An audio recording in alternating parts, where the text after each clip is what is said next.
Welcome to the How to Be Awesome at Your Job podcast. If you're doing work that's not in your genius zone, you are robbing the people around you and below you of doing work in their genius zone. What happens is the stakes are high, we're panicked, we delegate, and people make mistakes. Of course they make mistakes because that's what we do the first time we try something. And then when people make mistakes, we get frustrated that people make mistakes and we say, see, I can't delegate because nobody can do things as good as I can. And the whole overwhelm cycle starts again. Unfortunately, it becomes really hard to accelerate in the organization when you continue to hang on to old projects. That's Kelli Thompson, an award-winning leadership coach who's helped thousands of women advance to the rooms where decisions are made. Today, she's helping us make the leap from doer to leader through effective delegation. So you'll learn 1, why you seem less capable when you don't delegate. 2, the 4 mindsets that hinder effective delegation. And 3, how to make sure other folks don't screw up their delegated tasks. I'm Pete Makaitis. This is How to Be Awesome at Your Job. And now, here's Kelli. Kelli, welcome back. Oh, I'm so excited to talk to you again. Me too. Well, you've been talking a lot about shifting from a doer to a leader lately. Tell us why, of all the topics you could research, you've chosen this one. Yeah. Well, I think the things that we need most in our lives, what we're most guilty of, sometimes become our most common topics. I mean, I don't know, tell me where I'm wrong, but I just found myself always, and I don't think I'm alone in this, Pete. In corporate America, I think a lot of times we promote the best doers. And I remember seeing this not only as a leader, I remember experiencing this myself. I remember experiencing this as an HR person. I think we say, okay, Pete is the best we have at producing these widgets. He's amazing. He's so fast. We should make him a manager. Thank you, Kelli. And so I think sometimes what happens then is we promote this person and we think like this magic transformation is going to happen overnight. That tonight you're going to go to bed and tomorrow you're going to wake up and go, ooh, with my new title, my new salary, I'm going to be comfortable delegating, coaching, having hard conversations, and really stop doing all the doing when I think we don't realize how much payoff we get from doing. Doing feels good. You can check a box. You get a gold star. We were raised our entire lives doing, oh, you're so fast at this, you're so quick, et cetera, and it just feels good. And I think even as a parent, I really have struggled with this, is asking myself, how much am I doing for my child? So I don't think this has leadership implications or work implications. I think as parents, we see this too. We see somebody do something that's not how we would do it. Right. They do it slower than us. It's like really painful for us to watch. And so we jump in and we do. And even now running my own business, it's been really hard for me to let go of all the doing. But the problem is my business can't grow if I'm doing all the doing. And so I've had to hire a lot of help in the last 18 months. And so this topic has never been more important to me or more relevant than me in raising a teenager who's gone off to college, but then also really learning the hard work of letting someone else take care of things for you and do it in their own way. It's really resonant as I think about my kids who are 4 and 6, and then one super young. But it's like they are capable of cleaning. And yet it is so much harder to ask them 20 times to pick up maybe 3 key items. It might require 20 requests because they get distracted and they have imaginative play fun, which is adorable. And I sort of hate to put the kibosh on that too much, but sometimes it's just time to clean. And so it's like if I actually want the place clean fast, doing it myself is so much faster and less aggravating than asking many times, as opposed to asking repeatedly. And so, yes, I could see from an emotional payoff perspective, there's a wide array of tasks in the world of work that would probably feel a whole lot better to just do yourself than to delegate and coach and to feedback, refine through other people to get done. Absolutely. And you really hit on something important because these are the things that I hear with leaders today, especially folks who are moving into kind of like that first jump of leadership. So they're moving into team lead, maybe a manager, senior manager, director, is they say things like, Kelli, I don't have time to delegate. I don't have time to explain this to anyone. They might say things like, Kelli, I can't delegate because people just make too many high impact mistakes. I have company coming, and so we cannot make any mistakes in this presentation. The other thing that I hear a lot is when leaders say, and I remember feeling this too, and even as a parent, it makes me feel guilty. I feel guilty that I am delegating this. It's almost like I feel like I'm shirking work. But one of the things that I like to remind folks and offer them to consider is that people will make mistakes, expect them. Yes, it is normal to feel all sorts of uncomfortable feelings when you're delegating because, society has told us that our worth oftentimes is tied to our productivity. And yes, people don't do things the way that we would do them. And, yes, it can take some time, but those things are going to be exacerbated when you are delegating and you're waiting to delegate when the stakes are too high. So I just want to talk about the overwhelm cycle. So what tends to happen is let's just say we are working on a project, we get more projects put on our plate and we want to say yes to all the things because maybe we are in this belief that if I say yes to everything, I look capable and competent. Well, then we get overwhelmed. And so then we delegate sometimes out of panic. Even as parents, right? It's like we hoard and we hoard and we hoard and oh my gosh, company's coming in an hour and I'm delegating out of panic. And so when we delegate out of panic, lots of times we're delegating when the stakes are way too high, when mistakes can't be made, when it will take a long time to explain something to someone because the project that you're trying to delegate is just huge. And so what happens is the stakes are high, we're panicked, we delegate, and people make mistakes. Of course they make mistakes because that's what we do the first time we try something.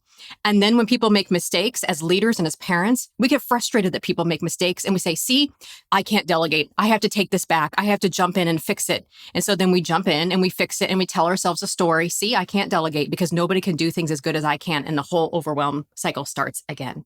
So one of the things I'd offer leaders and parents is to start delegating while the stakes are low. So I can think of a time where I delegated out a presentation that needed to go to senior leadership way, way, way too high of stakes because the people made mistakes. They didn't put the slides together the way I would have done it. And so what did I do? I took it back. And so I had to learn to say, wait a minute, no, you don't delegate out a whole presentation. You delegate out one slide that perhaps the person has expertise or experience in, and you coach them on the delivery of that one slide. And you know what? We should just hope that people make mistakes.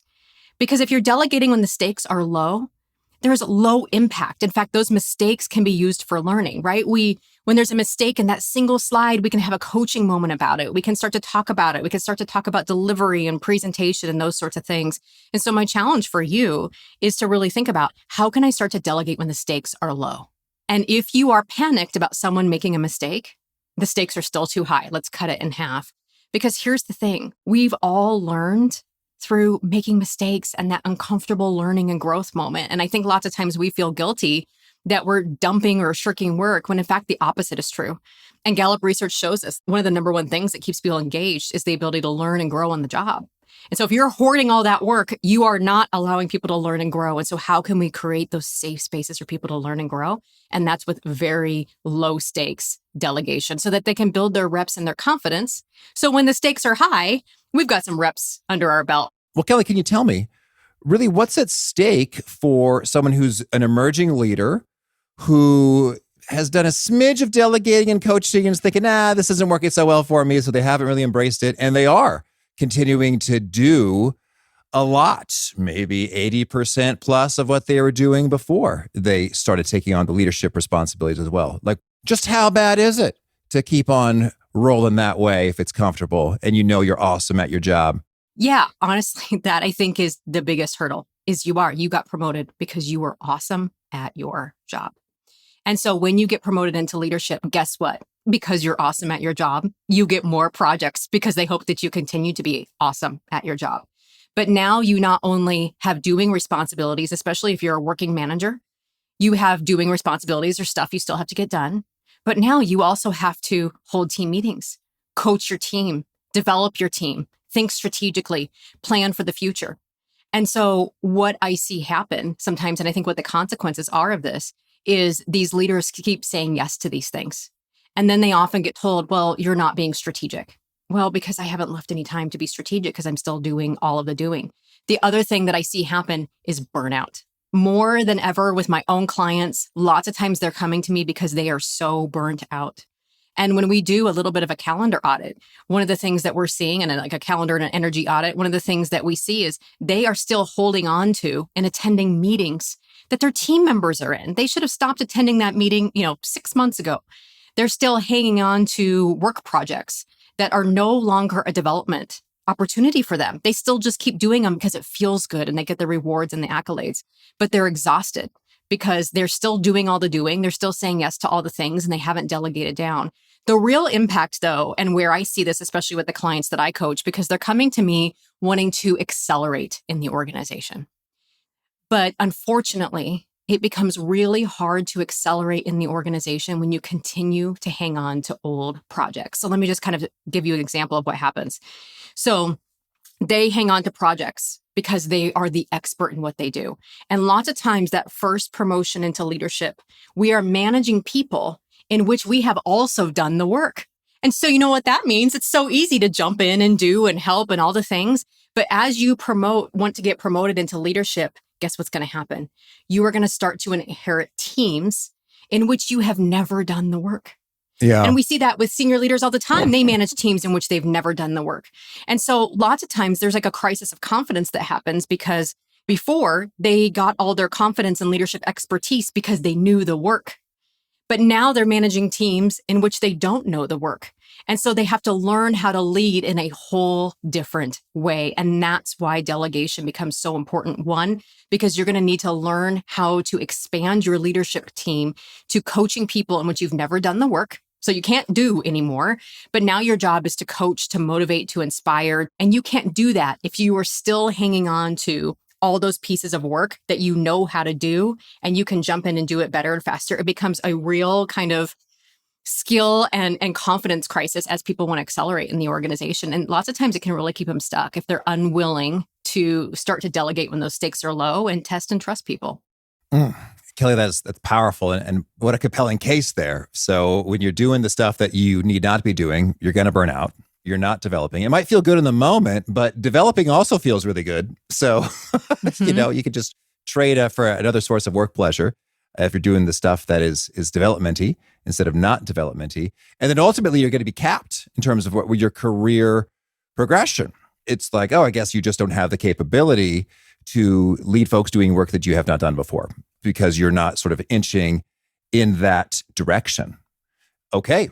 So I'm also curious, could you tell us a hopeful story of someone who was struggling with these very common sorts of challenges and then did some things differently and saw some cool results? Yeah, so I'll just throw myself under the bus here. So I remember early on in my career, I went to my leader and I said, hey, I want to develop my executive presentation skills. Okay, I was that leader who was managing a team that I had done the work, but I had gotten a few other teams. And so I'm thinking big picture, right? I want to develop these presentation skills so I can continue to accelerate all the things. And my leader, she was awesome. She goes, oh, that sounds great. She goes, you know what? All those slides that I have you prepare that I present to the C-suite every month for the month review, I'm going to have you come and you just present them. I'm like, oh yeah, that sounds great. So I go ahead and I prepare my slides like I've always done.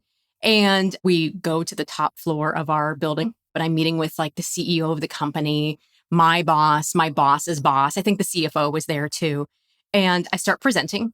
And so far, so good. They're asking me questions. I know the answers. Well, what I didn't know was she had prepped them ahead of time to let them know that I wanted this development opportunity. And I did not know this at the time. But they started to have a little fun with me, I think. And they started to ask me questions that, quite frankly, I didn't know the answers to. Now, these questions were next level questions that senior leaders should be able to know and answer about sales and revenues and ratios and all that sort of stuff. And Kelli, how is this going to drive long-term scalable synergies in Q4 and onward? Oh, yeah, it was stuff like that. And so if you've ever been in a meeting like that, like, let's just pause and picture, okay? Like, I'm stammering. My neck is red. I'm pitting out. I'm feeling like a complete idiot. It is so uncomfortable. But I know we've all been in meetings like that. And I don't know who it's worse for. The person like me that's sitting and stammering, or my boss who is watching the train wreck go down in action. And I think all of us watching the train wreck, and I know I've done this as a leader, have jumped in, interjected, saved the day, answered the question, but she didn't. She just sat there silently and gave me space to struggle through and answer the questions. She only answered questions when they were directed at her directly.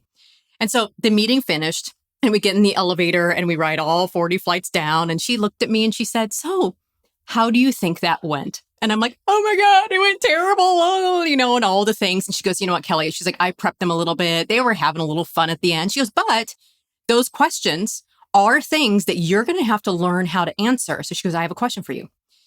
Who do you know that always seems to present well in front of senior leadership with those types of high level questions?" And I actually named off a few people who I really admired. She said, "Great. I want you to go to them and I want you to find out how they prep. And I want you to incorporate some of those methods so that you can do this again next month when I ask you to do it again." And I was like, oh my gosh. So I think we learn a couple of things from that. One, had my manager jumped in to save me, all I would have learned was that I only need to prep to a certain amount, because at any point, if this gets too uncomfortable for me or her, she'll jump in and save. And so when we do that to people, I know I've done that to people. They're like, I only got to do about this much. My manager will come in and take the rest. And that really limits someone's development and their learning, because we never allow people that uncomfortable space for growth.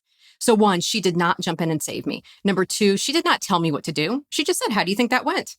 How do you want it to go? Who else do you know that does this well?" Well, she gave me my problem back. She's like, "You go talk to him.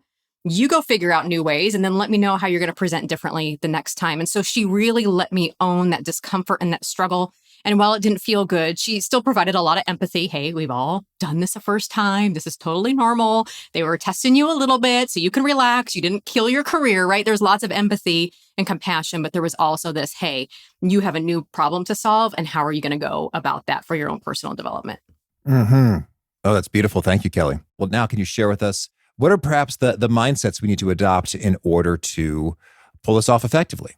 And I think you already answered that with mistakes to be expected. But if you have more, lay it on us.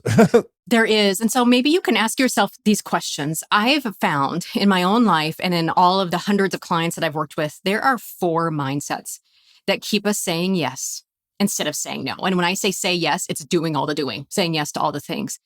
Mindset number 1 is kind of like a capability mindset. It's this belief that, if I don't say yes, people are going to think I'm not capable. Then there's sometimes a people-pleasing mindset. And it's this, if I don't say yes, people are going to be really disappointed in me. They're going to be really unhappy. We say yes to keep people happy.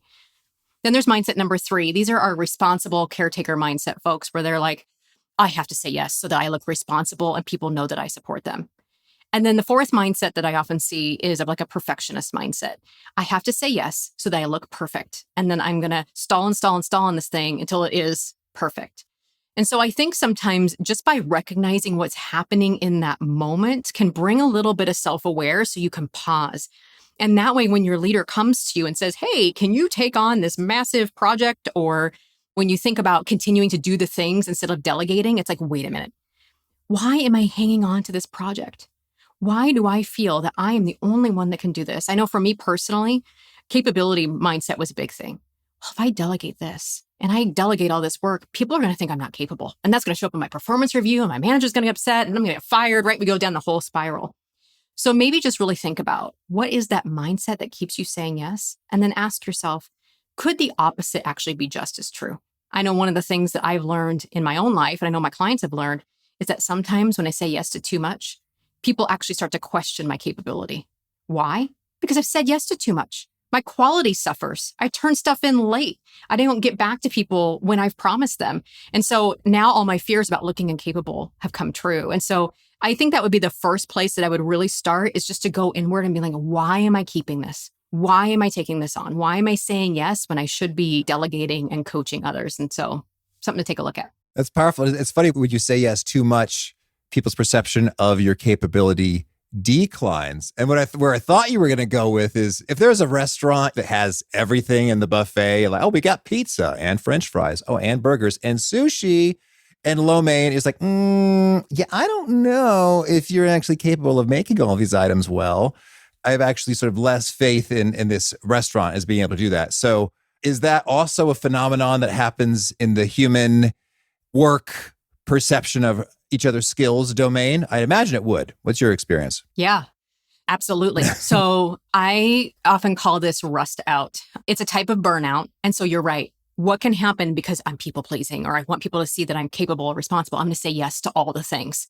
And now all of a sudden I'm running a project and I'm quasi managing a sales ops team. And oh yeah, why don't you add a little bit of training team to that or HR? I mean, right? You have all of these things on the buffet. So you're just very mediocre at all of them. And one of the things that I've noticed, and I even noticed this for me personally, especially in running my business, because you kind of have to do the buffet of all the things, is those create a ton of energy leaks. Because my hunch is, and I work on this with my clients, is there's something that probably just totally ignites your energy. Same with you, Pete, right? There's things, you probably do a podcast because you geek out and it's exciting and people know you for it, right? And every time you come, you're like, yes, this is going to be so fun. We're having a great conversation. That's the type of energy that you want to bring into your work because it builds your brand as a leader, is you become known for something. And so when you start saying yes to all of these things that are outside your genius zone, at least in my own experience, I faced a lot of what I call energy leaks. I was spending my time and energy on things that absolutely drained my energy. And that sort of like energy drain creates rust out. And I call rust out as not using your talents. You feel rusty, you feel tired.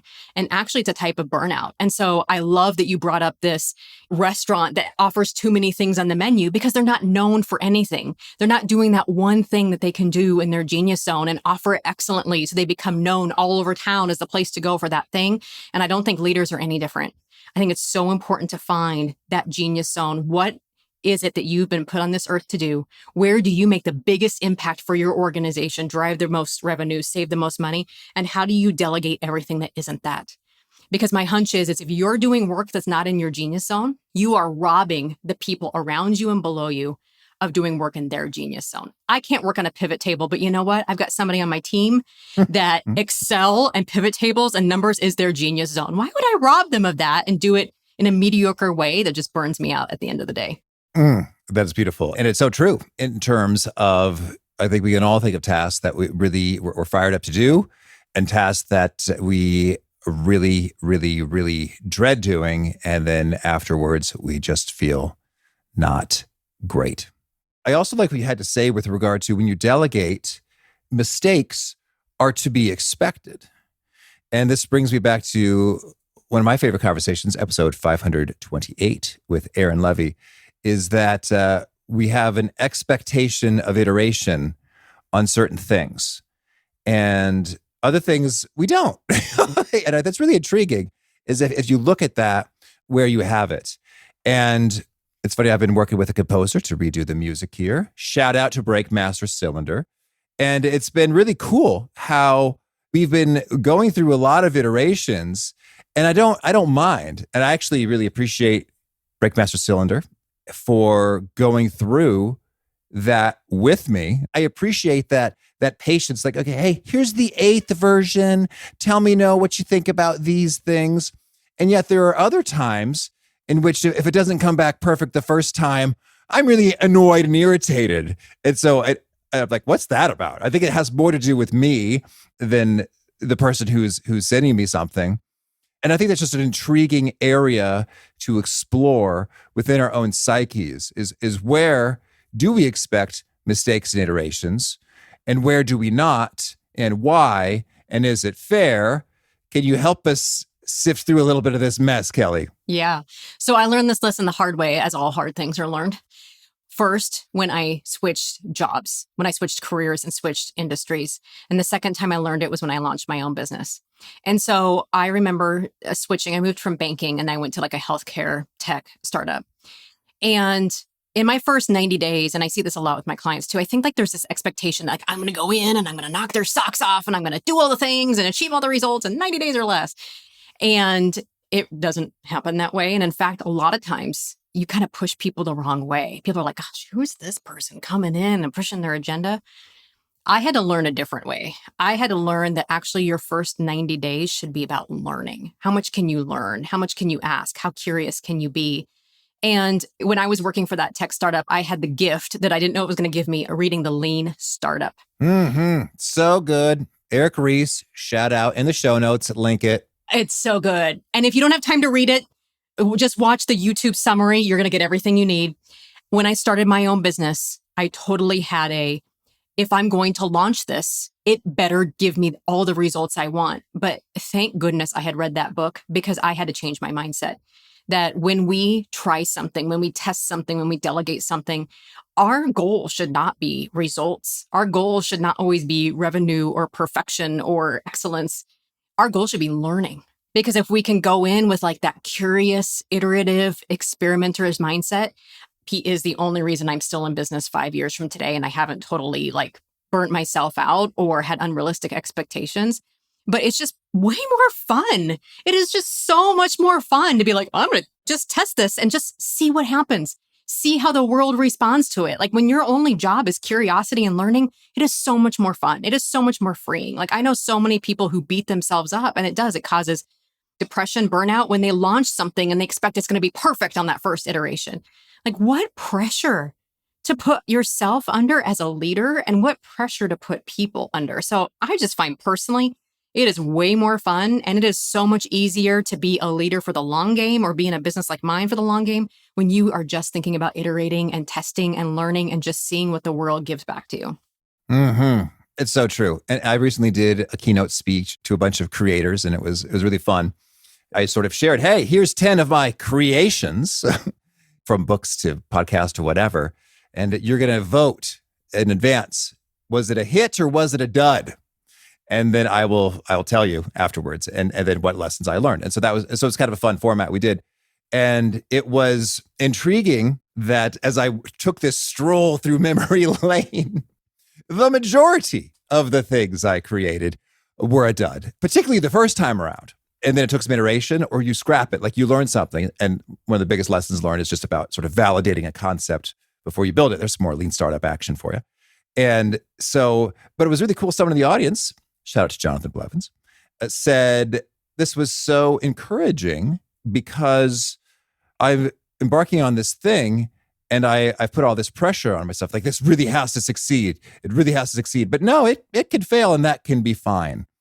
And it really can. And so I love what you said in that world of delegating is you want to give people those opportunities where they could fail and it can be fine because you've got some buffer in the deadline. You've got a review step before it reaches the super CEO or the clients who have a huge account with you or whatever. Like one way or another, it's okay to fail. And in fact, it might even be enjoyable insofar as you come up with some new learnings and insights and ahas along the way. Can you give us some more practical, tactical approaches for setting up that kind of safe delegating environmental vibe? Yeah. So I want to do it from two sides here. Side number one, I just want to continue to reiterate, delegate when the stakes are low. Okay, so let me give you an example from my own life. I didn't go out and write my book, Closing the Confidence Gap, because it was the first time I'd ever talked about those concepts. Like, no, we're not going to go and put that out in a book. That book came from years of conversations, curiosity, asking questions, talking to people, and quite frankly, putting information out. Like I love sharing content on LinkedIn. I think it's fun. It's a good place to iterate and test. I'm going to share this idea and see if people react to it. And you know what? The more kind of people engage and react, I'm like, oh, okay, I might be onto something. I can expand this and grow it. And sometimes I'll put stuff out and it is a dud. And so then I have to ask myself, okay, was it tone? Was it too much? Was it too long? Is this idea not resonating right? It's really like a lab. And so I wrote the book through lots and lots and lots of iteration and testing in low stakes environments. Like LinkedIn is a low stakes environment to test ideas, but then we refine those ideas with people and with audiences, and I might share them with a small group, and then it gets into a book. I want you to think about that at work, right? How are we constantly testing low stakes environments where we can learn and it feels fun to learn? But I want to flip this and I want to put it also from the person who's like, but Kelli, I am not a manager. I'm awesome at my job. And because I'm awesome at my job, guess what? Everybody wants me to do all the things. I want to share with you a tactic that actually my business manager did to me just about a month ago. Because as leaders, I just want to normalize. Sometimes we get really excited about things. We read things and we're like, oh, I'm going to go have my team work on this right away, and we forget everything that we delegated to them, the last 3 months. So that was me. I got all jazzed about an idea. I think it was some sort of competitive analysis. And I emailed my business manager. I said, hey, Kristen, I just thought about this and we should do this week. And she so beautifully said, Kelli, here are the 3 priorities that you gave me in the last month to work on for the business. Would you like me to stop one of these priorities so that you can focus on this one that you came up with today? And of course, she was very nice. She was very tactical. And I laughed. I was like, oh, she's read my book and she used my technique on me. Mm-hmm. Because I think sometimes we forget as leaders what we've told people, what people are working on that maybe we forgot to tell them to stop doing. We're like, oh, I forgot to tell them that's not a priority anymore. So I think if you're an individual contributor who's awesome at your job and you don't want to be burnt out, just have a very intelligent conversation with your leader that says, I love that idea. Here's the 3 things I'm working on this week because you said they were a priority and they were due by the 15th of the month. Is this still the case? Is this still a priority? Or would you want me to pull one of these off the list so that I can put that one on? Let's just have a priorities conversation because that way, we're not getting overworked. We're not getting overloaded. And for somebody who has no one to delegate to, I think it's a good way to manage up some of those delegation opportunities. Beautiful. And tell me, when you're engaged in some of the coaching, the follow-up, the accountability, the hard conversations, do you have any top do's or don'ts or favorite scripts you like to use in the course of these conversations? I like to think of the 4 Ps. So when you are delegating something, talk about the purpose. Why are we doing this? Why am I asking you to do this? What is the bigger picture? The second thing that I want folks to focus on is the second P, which is people. Who is involved? And when you think about people, who are the decision makers? Who needs to be consulted in your work and who just needs to be informed? And so that's a really good conversation to have when you're delegating something, because then you can say, who's the decision maker here? Is it you, Pete? Or is it still me? Do you still need to bring things to me? Or are you capable of making all the decisions about this project? Who do you need to consult? What stakeholders do you need to talk to before you move forward on any progress? And then when you made these decisions or you're doing this work, who do you need to keep informed? The third thing is the process. So I think this is a good conversation to have to say, okay, here's where perhaps you need to follow some standardized processes. I used to work in banking, so there was just some rules we had to follow, hey, here's some rules you have to follow here to get this done. But here's where you can have leeway. I think it's a great, instead of just saying, hey, here, do whatever you want, I think that can cause a lot of panic in folks. So let's communicate what processes or systems do we need to follow here, but where can you have a little bit of creativity? And then the last P is performance. I see people miss this one all the time. I struggle with this one, but be specific about what great outcomes look like. Meaning, what does success look like in this project? Are there ratios we're trying to achieve? Is there a certain revenue number we're trying to achieve? Is it a certain number of signups or, money saved or risk reduced, whatever that is, but be specific so that you can communicate to this person. And I think about in my own team, when I'm talking, my business manager helped me implement a customer relationship management system. And so when I delegated that to her, I said, we will know we have been successful in choosing the right system because it will do A, B, and C. Be clear about that so that people aren't just assuming that they know what their results look like, but we actually have a conversation about what looks like success. Mm-hmm. That's lovely. Well, Kelli, tell me, anything else you want to make sure to mention before we shift gears and hear about some of your favorite things? I would say, in terms of delegations, I think sometimes we feel it's hard. We feel uncomfortable. Sometimes we feel guilty. It's hard sometimes watching other people struggle. It truly is because, it evokes feelings in them and in us because sitting in discomfort is not something that we as humans enjoy. But I would really just encourage you just to pause one moment longer. When you're watching somebody struggle, when you're watching your child try to clean the living room or use the vacuum, before you jump in, can you pause just one moment longer to allow them to work through that discomfort? Because that's where all the learning happens. Kelli's about to share her favorite things. And one of my favorite things is discovering insights that boost performance. Our sponsor, Wild Health, helps you do just that by diving deep into what helps your body perform at its best. Wild Health was founded by 2 emergency room physicians to provide what they call precision medicine.